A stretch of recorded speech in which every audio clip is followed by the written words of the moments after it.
Now this one comes straight from the mouth of Pokemon's director himself. They're actually replacing Arceus with Shinx this upcoming anniversary week. Hey, sorry, I don't make the rules or enforce them. That's Shinx's job now. Everybody like, hey, are you ready to go? Ready to go. Everybody like, hey. Alright, what is going on, y'all? Soul here, and welcome back to my story mode.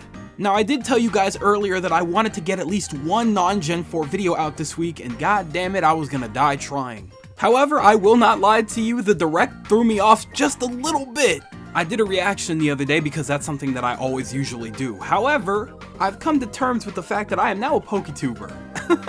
If you've seen my Q&A, you know for a fact that that is not something I necessarily planned, but something I'm not at all mad about. But anyway, that means that we're getting back into the grind for Pokemon videos. And when I say into the grind, I absolutely mean it. Because we were told this month that we are in for an entire week of Pokemon related announcements. I made sure to watch the Direct because there was a chance that anything in that Direct could have completely trampled over any ideas that I had for future videos. But an entire week dedicated strictly to Pokemon's 25th year on this planet? Yeah, no, we can't ignore that. And do we have any clue what to expect? Yeah, possibly. Actually, there's a lot of things that we probably expect. But we can definitely guess and definitely get it wrong. Now, before we get into all the predictions, y'all know me, I'm very unrealistic and I fully expect nothing, but if there's a time for Pokemon to make some big money moves, it's now. And there's some things that I really want going into this week of everything Pokemon. As per usual, I'll make sure to put all the timestamps below so that you guys know exactly where to find what you want to hear. But for this first half of the video, I actually want to talk about my hopes, things that I want going into this week of Pokemon. Just a warning here though, I'm gonna be completely honest with y'all, a lot of the things that I want here are ports. I expect at least one or none, but a guy can dream. For starters, not even going into anything specific, I just want other spin-offs. It's the 25th anniversary. I'm sure that they want to do more big things with Pokemon besides just the main series and Pokemon Snap. Pokemon Snap is neat and all, but personally, I cannot sit here and justify spending $60 for that game. I get it, that game looks super pretty, it has a lot of potential to be a very solid Pokemon picture game, but me personally, I'm not really a big fan of a game taking me on a tour. I'd rather be doing that in real life. I think part of this is because I didn't really grow up with Pokemon Snap, so I don't even really know how the original game operates, but from what I've seen now, if this is the upgrade, then I don't even want the original. If all we're gonna be doing is throwing food at them and taking pictures, my time would be much better spent working at a zoo. At least that way I make the money and I get the real smell. Please don't get me wrong though, I'm not dogging on anybody that wants that game, I just personally have no interest in it. Simply put, I'll play it if I obtained it as a gift, but really, nothing more. Now if we want to get into specifics of spin-offs that I do want to acknowledge, why don't we go ahead and start with the Pokepark series? If there's a series that celebrates Pokemon for what it is, I don't think any series does a better job than Pokepark. The themes for those games have always been about friendship and togetherness and stuff like that, and while it's super cheesy, you have to admit, it's super cute, it's super fun, it involves so many different Pokemon with unique personalities, and it's for everyone. Bars, but you understand what I'm saying here, right? Being able to play as Pikachu, running around, gathering friends, playing tag, battling, gathering other characters to play as, mostly the starters from other games. I'm gonna go ahead and argue that this is probably the best action-adventure games that Pokemon has produced to date. Frankly, I'd be more than okay with just ports of the first two games. They hold up very well for their time, and frankly, porting them over mechanic-wise would not be that hard considering that the Joy-Cons are literally like Wiimotes. My only problem with that would be the fact that they would most likely sell them in a bundle for $60, but my bigger issue is the fact that I would probably end up buying them anyway because I love Pokepark. I think I'm actually sick. I really do. However, if we're being really honest, I think that they deserve more than a sequel at this point. We haven't gotten a new entry since 2011, and we've skipped quite a couple generations since Gen 5, so I think it's about time. Anyway, I think we talked about Pokepark enough. Why don't we start talking about Pokemon Ranger, another amazing series that doesn't get any more recognition. Now this is probably one of the bigger stretches in this video considering the fact that we haven't gotten a game since Guardian Signs on the DS back in 2010. But you know what, if I'm gonna dream big, damn it. Just the simple existence of those games are a solid reminder as to how big the Pokemon world really is. It's not always just trainer and Pokemon. There are other situations that calls for more than just some random Pokemon trainer off the street. And maybe, just maybe, sometimes the police just can't handle it. And that's where the Rangers come in. They do a lot of the rescuing, they keep a lot of people and Pokemon safe. And that makes them so crucial to the Pokemon universe, and I really don't think that should be forgotten about.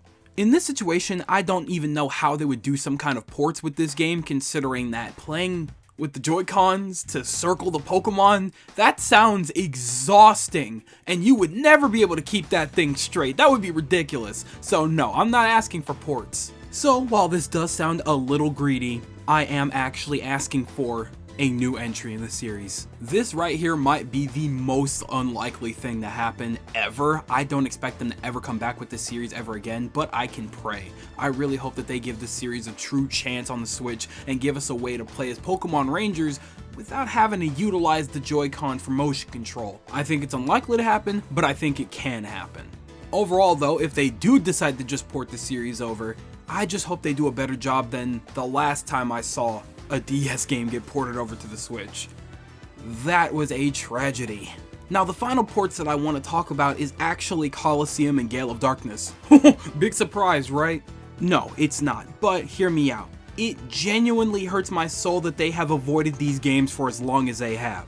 Hell, XD Gale of Darkness got released in 2005, so you would think they would have mentioned it by the 15th anniversary, but that simply was not the case for whatever reason. Before Sword and Shield, Pokemon Colosseum and Gale of Darkness were the first big home console Pokemon games.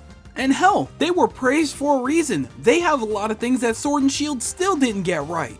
It had challenge, it had expressive Pokemon, and it had a very in-depth storyline that you could follow and very much appreciate, even at a young age. That game right there was probably the first time Shadow Pokemon have been introduced. Y'all new Pokemon Go players probably didn't even know that. So for the 25th anniversary of Pokemon, I don't think anything would be greater than the homage to the first console Pokemon games to ever get released as ports for the Switch. It's funny, the more I talk about it, the more believable it sounds to me and the more I want it. So I'm gonna go ahead and step away from this one right now because I'm getting my hopes way too high.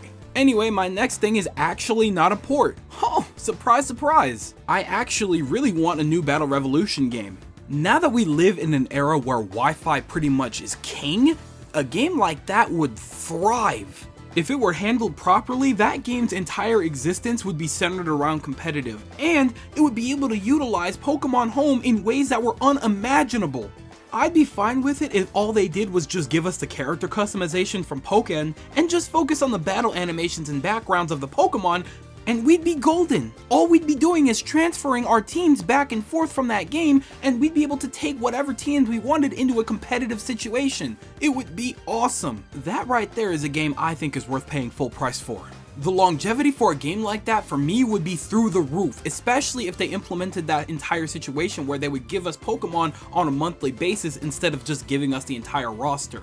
Also, for a game like this, it would probably be best to remove any of the gimmicks. That way you can focus on adding the gimmicks to the mainline series, while people that don't want them at all can focus on the competitive side of things. A simple game like that would probably make the masses happy, because that is something that wouldn't interfere with the mainline series while at the same time appealing to everybody else. That way they can use any Pokemon they want that they've built up over the years, and maybe after the next generation comes through on the Switch, they can add in Pokemon from that without having to be forced to utilize the gimmick to survive online battles. This sounds like too much of a fun idea. I have to move on before I get too excited because I really want to talk more about that possibility. Moving right along here, y'all probably heard me mention the title Pokken, a game you probably haven't even thought about since 2017 when the Deluxe Edition got released for Switch. Now, I just might be floating in a raft in a river by myself on this opinion. However, I think it's about time we got a sequel to Pokken. There's not a lot of reason behind this one. I just simply think that Pokken was pretty fun and the online just kind of sucked, but they could definitely improve on it to make it more accessible to everyone. Fighting games are always going to be kind of the wave, and honestly, all you have to do is implement Z moves as ultimates for certain Pokemon, and you can add some new blood in there. I think it's worth it. One of my last hopes is that for the big announcement, I pray that it's simply not a second season pass or sequels. I think this is something worth talking about in a different video entirely, but overall, I really do not want them to try and drag us back into 8th gen when we've been more than done with it for quite some time now. I have a video idea that's going to go more in depth about this, but long story short, either one of those options would pretty much just be another cheap way of getting us to pay for the same game. Don't want to do it. So that just about does it for all of the hopes that I have going into Pokemon Week. Once again, I do not expect any of these to get realized, recognized, or remade, or anything like that. These are just things that would make me very happy if I were to receive them during that upcoming week. Now, while I did say that I was done with my hopes, my actual final hope is that some of my predictions that I'm about to give you guys are wrong. Here's what I fully expect to get going into Pokemon Week. For starters, I fully believe that a lot of the focus will be directed towards the mobile market. Mostly stuff like Pokemon Go, Pokemon Masters, and maybe they still haven't done all that they need to do with Pokemon Cafe yet either. Starting with Pokemon Go, I think they'll probably give us some type of teaser or something, maybe for like Z moves or maybe something weirder. I could be completely wrong, but they did recently re-announce Mega Evolutions to make their way back into the game, so I don't think it's really all that out there. My main point regarding that is they just want to reignite the player base for Pokemon Go as much as they can, especially during this time of COVID, with something that will get us really riled up and excited to get back into the game while we could still play at home. What that specific thing is going to be, I have literally no idea in hell. But it's going to be something that's going to at least interest a lot of players to get back into the game. Because I know for a fact that a fat chunk of us definitely fell off of Pokemon Go. And that's who they're aiming for. Us. The people that fell off. They want to bring us back in. So whatever this tactic might be to get me more invested in Pokemon Go again, I can't promise it'll actually bring me back into the game. But I am curious enough to know what that might be and how it works. Next up to get some big announcement in the mobile market department is definitely Pokemon Masters. Now, Pokemon Masters is constantly getting new updates, what with new banners and new events and stuff like that all the time. However, they're gonna probably do some bigger event in-game and make sure they put it in front of all of our faces to get us to hop onto that game. Much like Pokemon Go, I'm having a very similar issue in not being able to have any clue as to what they might do to bring us into that game.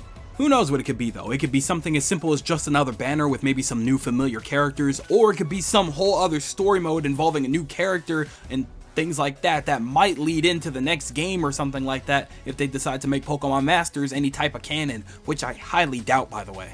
I truly do not play the game often enough to know what people want or what that game needs, but they're gonna do everything in their power to keep that game alive for as long as they can, because they know that the mobile market is where it's at, but they're mostly basing that off of their success from Pokemon Go, so they're probably just hoping to make that turnaround with Pokemon Masters as well. At the very least though, I know for damn sure that they're going to be introducing more 8th gen stuff in there. They did recently introduce Piers after all, so I can only imagine that Leon, Marnie, Bede, or maybe even Rayhan are next. That's just my guess though. I have absolutely no idea what's coming to Pokemon Masters, and I probably won't care, to be honest. Next here, I can definitely say with confidence that they're probably going to be doing some big mention for Pokemon Sleep as well as Pokemon Smile. That is definitely not for us though. That's for the kids. They're like, hey, you want to get your kids hooked on Pokemon? We want to get your kids hooked on Pokemon. Why not get them started early with Pokemon Smile and Pokemon Sleep? I don't even know what those things are yet, to be honest with you. I don't get the point personally, but they're there, they're for the kids, and they might enjoy it. So they're definitely going to be pushing those. Moving into much clearly more important stuff here, we're most likely going to get a release date for that newest Pokemon movie, Coco, out in the West. We're more than likely going to be receiving these movies on probably one of our thousands of frickin' streaming platforms, whether it be Netflix, Hulu, most likely HBO Max, or who knows, honestly. But that movie is probably more than dubbed and more than on its way, meaning that we're probably going to get some kind of in-game event to obtain Zarude, that Pokemon that got announced from that movie, legally. Again, considering that it's still COVID season, they probably had to rework their plans of obtaining codes through retailers, unless they didn't rework that plan and I completely missed something, but I never found an opportunity to even try to get Zarude. Never even heard one. That's rude as hell, but whatever the case may be, this is a very important mythical Pokemon apparently, and he's gonna have some kind of thing that's gonna make us want to get him more than just him having a unique move or two in the game. He's probably gonna have some kind of Gigantamax form, because it's still 8th gen. He was introduced In 8th gen? During 8th gen, he is an 8th gen Pokemon. Do not fight me on that. Anyway, that might be neat for all of 5 minutes. We'll get him through an event, use him for maybe a couple battles out in the wild area or something like that, and then we'll put him in the box to collect dust like everybody else right now. Moving along, I feel like their next big fat chunk of focus will definitely be directed towards Pokemon Unite. I know that a lot of people feel very indifferent about this game, but regardless of how people feel about it, they're still developing it and putting in a lot of time and effort, so they're going to do everything in their power and spend as much time and effort as they need to put that game in your face. And possibly even potentially try to convince you to get it. You probably won't, and if you do, you probably won't play it for a very long time. But I know for a fact I won't be. But hey, take what I said with a grain of salt. Maybe you're super excited about Pokemon Unite, but me personally, after what I heard about the company that's running that whole situation, I already wasn't very interested in a MOBA Pokemon game, but I definitely am not now. Now, the next big chunk of time is definitely going to be taken up, and this is kind of obvious, by new Pokemon Snap. Whether it's in a direct or it's shadow dropped and we get a big deep dive video, we're going to be getting every ounce of detail that we possibly can get before that game releases as far as its mechanics go. That game is only about 2 months away from now, so I'm more than sure that they want to do everything in their power to round up as many possible people as they can to be interested in this game by its time of release. And I feel like we say the word mechanic a lot, but you know for a fact that they're probably going to introduce some crazy mechanic that's going to get even more people interested in Pokemon Snap, considering that definitely a lot of people, like me, already are not interested because they assume that this game is just going to be taking pictures and throwing food. Hey, hate me all you want, but the name of the game is literally Pokemon Snap. And of course, finally, they're going to have that one huge fat ass announcement for new Pokemon games. I don't know whether or not it's going to be in the direct, if it's going to be put in before the direct, if we're going to get some random teaser dropped in the middle of the night or something crazy like that. I have no idea, but definitely we are getting announcements for new Pokemon games. This is an annual series after all, but those games are not going to be the remakes. Kind of ironic as hell, isn't it? All these Gen 4 related videos we've been talking about, and I don't even think we're going to be getting the remakes. I fully believe with every power of my being that they're going to announce anything other than the remakes because they're so painfully obvious that they will definitely, most likely, take an entirely different route. And it's either going to make everyone upset or mildly upset, and maybe some in between. If we're being truly honest, I feel another potential set of Let's Go games or even possibly sequels coming on. As I'm pretty sure we've talked about before, the Let's Go games are made entirely to integrate new Pokemon Go players into the main series. And because there's new Pokemon Go players playing every day, believe it or not, they will try to accommodate to them. As far as they're concerned, Pokemon Let's Go sold very well. So there's really nothing stopping them from making another set of sequels that goes right into 2nd gen. And the more likely route, sequels are very possible. Again, games like Ultra Sun and Ultra Moon sold well in their eyes, so who's to say that they need to be stopped from making direct sequels to Sword and Shield? It's a strategy that saves time and cost, and they know that it works, so there is nothing stopping them from making sequels either. Whatever the case may be, we're getting these big titles probably for the holiday season, because that's their big holiday seller right there. And you know, depending on how Nintendo operates, I doubt that it's going to have very much competition because most of the other big stuff is coming next year. So I think we're just going to be looking forward to Pokemon this year. So that just about does it for my general predictions as to what we're going to be getting overall throughout Pokemon Week. Knowing them, they're probably going to want to surprise us in the best way possible, and that's with a direct. So we're definitely going to be getting one of those throughout that week. All of the Switch related stuff is going to be shoved into one big thing with maybe a couple of events relating to games in the mobile department slipped in. We'll probably get this supposed direct either at the beginning of the week or smack dab in the middle of it. It would be super weird to throw it in at the end of the anniversary week, and giving it to us any earlier would just be super awkward. Whew, well, that just about does it for everything I had to say here. Honestly, I expect all of my hopes to be ignored and all of my predictions to kind of be wrong, but mostly be true. But who's to say? Like I said, they're just predictions, and when it comes to Nintendo, Pokemon, and all that, they're kind of the kings of left field. I will always say that. So I have no idea what's coming, truly. This is just things that I feel will definitely be brought up during Pokemon Week. But that's just me personally. But I want to hear what you guys think. Do you think that Pokemon Anniversary Week is going to be super duper exciting? Do you think it's going to be the dumbest thing we've ever received on planet Earth? I want to hear everything you guys have to say in the comment section below, because we need to get ready and prep for this upcoming Pokemon Week. We're going to be doing so many breakdowns and analysis videos and stuff like that. We're going to see what we got wrong, what we got right, where the games are, what direction the mainline series games are going. And if you guys want, maybe we could cover the side stuff too. But I know that you guys are mostly here for the main games, mostly the remakes, if anything. But we'll have to see what happens. Anywho, I think that's going to go ahead and do it for me. I'm going to go ahead and skedaddle on out of here. Thank you guys ever so much for watching. I truly do hope you enjoyed. Do me the absolute greatest favor of dropping a like and a comment, and consider subscribing for more fun content just like this. And that's gonna do it for me. Thank you again, hope you enjoyed, and I'll be seeing you guys in the next video. Do me the greatest favor of taking good ass care, and I'll see you all next time.